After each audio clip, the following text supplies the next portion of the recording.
Welcome to HiBiz News.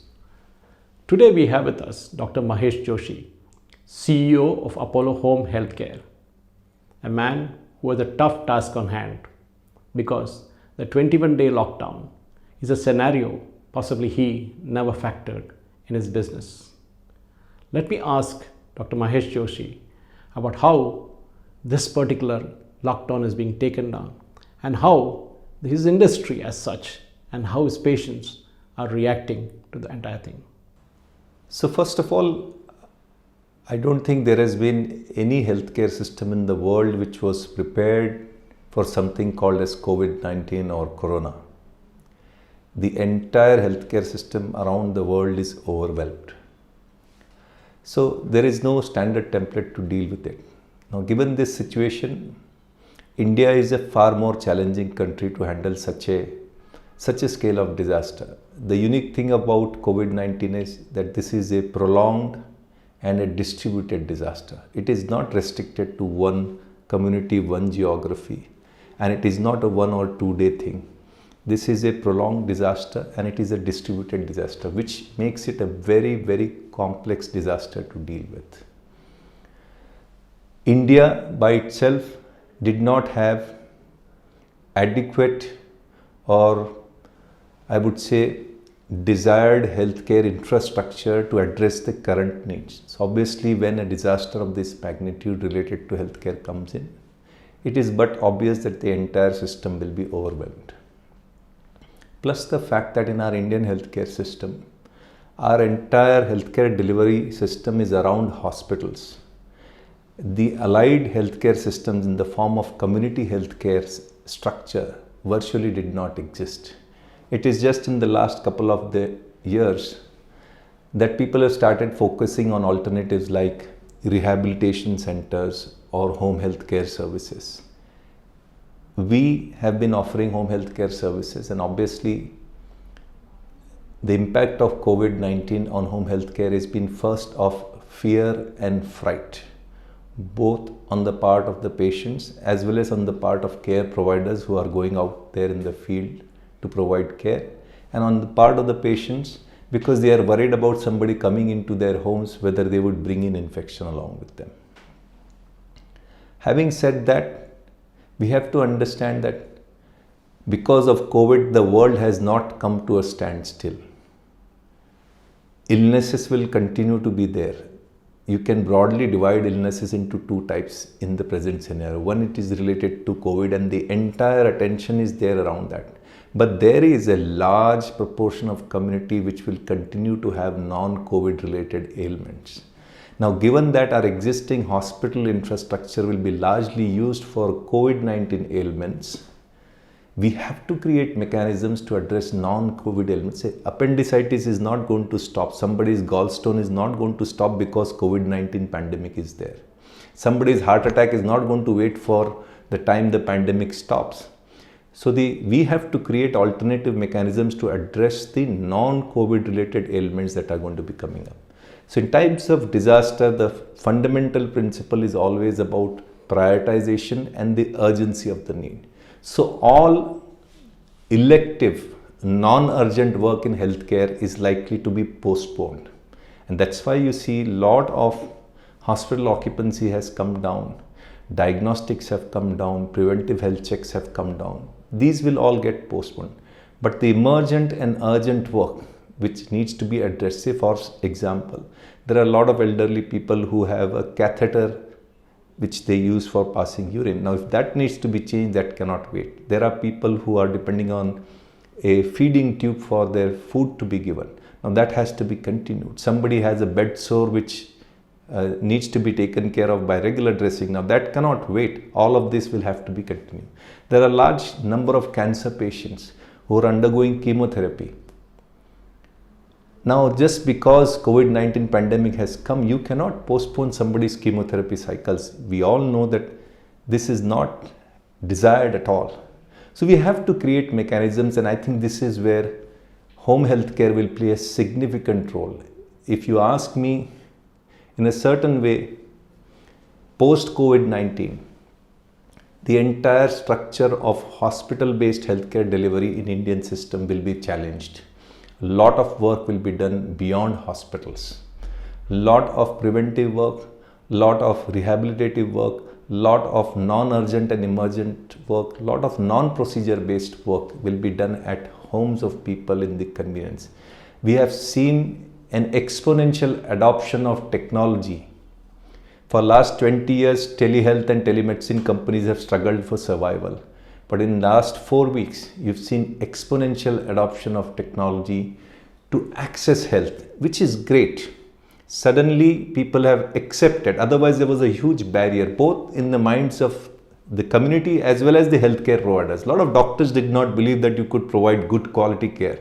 But today, day and night, people are accessing right from a family physician up to an expert like an oncologist to seek an opinion. And then their address is followed with the help of somebody coming at home or with the help of somebody else that they can trust, or seek an appointment and get the procedure scheduled for them at their convenience.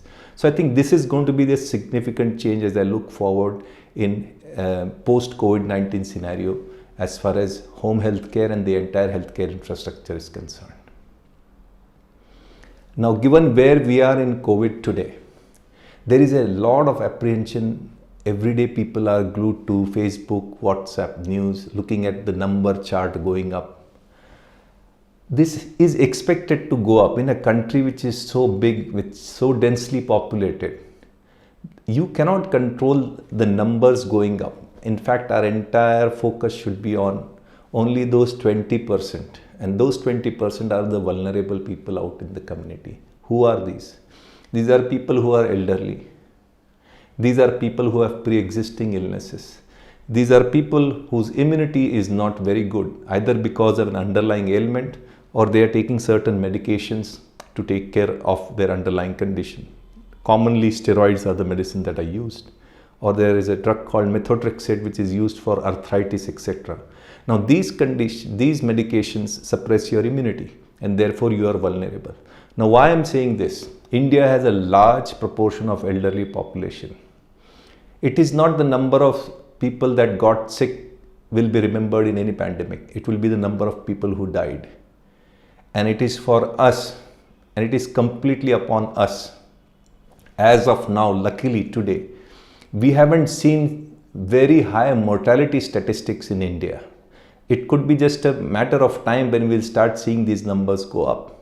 And if actually these numbers start catching up, then we are going to be overwhelmed, because the population size is so big that the existing healthcare infrastructure will struggle to just take care of these 20%.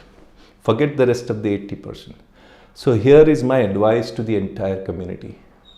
Focus your attention not on those 80% who are mildly symptomatic and who are likely to be positive. They will get better on their own, and there is no treatment for them as of today in any part of the world.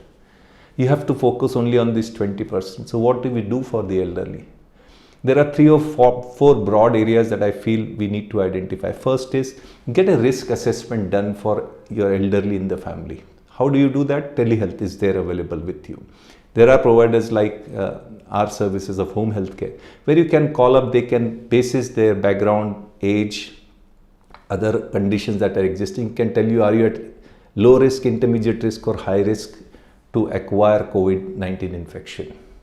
Once the risk assessment is done, the second is to assess the pre-existing illness and control it well. There is a lot of stress, tension, anxiety. Things like blood pressure are likely to go up. Things like blood sugar are likely to go up into people who are having these ailments. It is important to keep these in check at the current time. So get those things addressed with the help of telehealth consultation or getting a video consultation done, and the physician can advise you on what needs to be done. The third element, and which is very prime, is have strict isolation for elderly at the current time. Whilst our senior citizens would have a lot of experience and wisdom with them, the flip side is that they are very, very resistant to change and accepting change at that age. So you have to persevere with them that what we are seeing is very, very unusual. Otherwise, you'll get the explanation that we have seen it all. You don't need to teach us. But as children and as responsible citizens, you have to make them understand that this is not something that even their generation has seen, and it is important to be cautious. So complete isolation. Now isolation, what does it mean? It doesn't mean one corner room for them. Make it convenient and comfortable for them. Get a good ventilated room, well lit room. Have some basic entertainment things in that room so that they don't feel kind of neglected into this entire episode. Have television. It is a time to get subscription for Netflix. I have seen that these old classics, they work very well with the elderly people. They're very fond of watching, like what has started now, Ramayana, Mahabharata, and they are very happy going back to these serials and watching this. Or some of the classics like Mera Naam Joker and other films. If you give them subscription of some of these, they'll be more than happy to watch it. So make it convenient, make it comfortable for them. Restrict the number of people who are dealing with them, even the family members. There should be only one person who is dealing with them, and reduce as much as physical contact with them. It is extremely important. Then the next piece comes is around their being well holistically. Now these are times of extreme uncertainty, and at that age in the elderly people, the last thing you want is uncertainty around what is going to happen with children, what is going to happen around the grandchildren, what is going to happen around them. The biggest fear they have is they will become a burden onto the family. It's very important to give them that emotional and mental comfort at the current time. So how do you do that? There are small tricks that you can do. Elderly like to revisit good memories. So what can we do around that? Pick up your video cassettes, which are there, old video cassettes. Pick up the old photo albums which are there. Luckily, you have technology today, WhatsApp, Zoom, etc. Connect to their old classmates, connect to their family members, go back to where they live, their town, their city. If you can connect to some of their old contacts, this is the best tonic for them at the current time. We have to keep them positive, because in any case, we've seen a lot of percentage of elderly retired people getting into depression at that age. And if we do not handle this aspect of it, and obviously the last piece is around pranayam and yoga. I think this is important, one from the mental point of view, meditation, but more importantly from the lung aspect, because COVID-19 can affect the lung and the breathing problem. If you can keep the lungs up and about, then I think this is going to help you in case if you acquire the COVID-19 infection. So it is my sincere request to all of you, each one of you who's out there in the community, don't worry about what is happening to the 80% of the people. We have to focus on the elderly and the most vulnerable group. And if we can reduce the number of people in the elderly community dying because of COVID-19, we would have done our job. So this is my most important message to the community. Dr. Mahesh Joshi, those were really comforting words. Wonderful, incisive, and to the point. And I'm sure many of our countrymen have understood the gravity of the situation. But you're known for something else. You're known for music, your songs, and of course, the way you present it. So can you close this entire show by telling us, singing to us, a few of your numbers so that our viewers can appreciate this particular situation? So, Suresh, what I did is, since the time this entire corona thing came up, I thought, how do I use this God's gift to me of music to reach out and touch people? And I actually started something called as Music Se Heal Corona series. And as a part of this, I did 2-3 songs which were specific around corona awareness. So I'm just going to quickly hum that, and then probably we'll end on a motivating song as we wind up the episode. The first song that I did was around the corona awareness just when it had started. So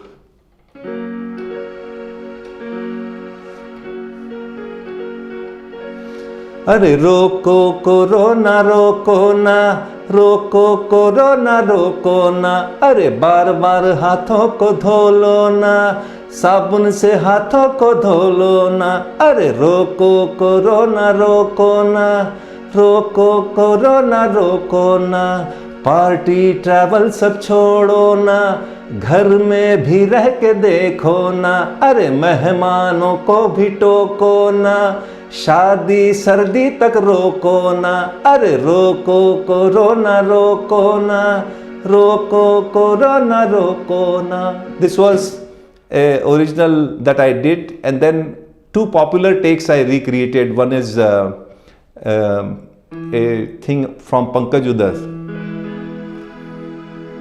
When I was a college student, this used to be a very popular ghazal with us. आइए बारिशों का मौसम है. So I did a take on this. जाइए corona का मौसम है, जाइए कोरोना का मौसम है, इन दिनों दूरियों का मौसम है, जाइए कोरोना का मौसम है. इसका आखिरी शेर बहुत अच्छा है. आज कुछ मांग लो देश की जनता से, देश की जनता से, आज कुछ मांग लो देश की जनता से, देश की जनता से, घर पे बैठो सामने मौत का मातम है, घर पे बैठो सामने मौत का मातम है, जाइए कोरोना का मौसम है. And the third thing which is very disheartening in today's time is our frontline guys who are out there and risking their own lives, right from the airport to the streets, the policemen, the airport staff, the sanitary workers, and above all the healthcare providers. Those guys are risking their own lives, and they are being beaten up, they are being spit upon, they are being slapped.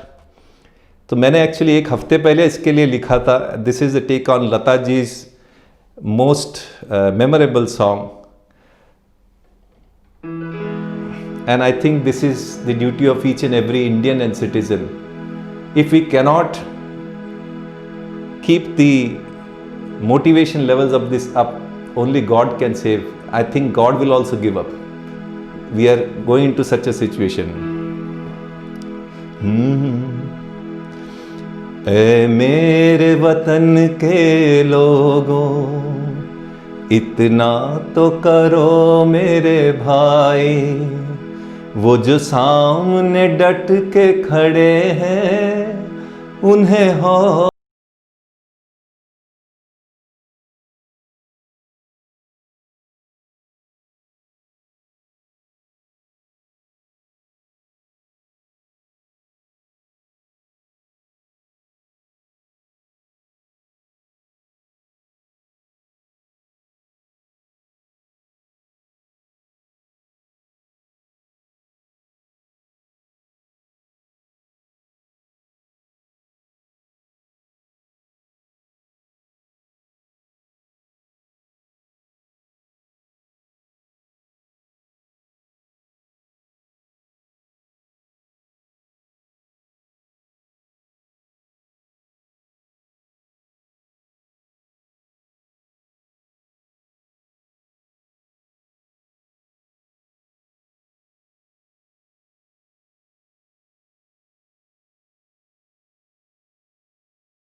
हौसला दो ये दुहाई, उन्हें हौसला दो ये दुहाई. I think we owe it to them. Let's respect, let's do everything possible for these frontline guys. Ladies and gentlemen, that was Dr. Mahesh Joshi, CEO of Apollo Home Healthcare, with his views on COVID-19, his music, and his passion. Thank you for watching.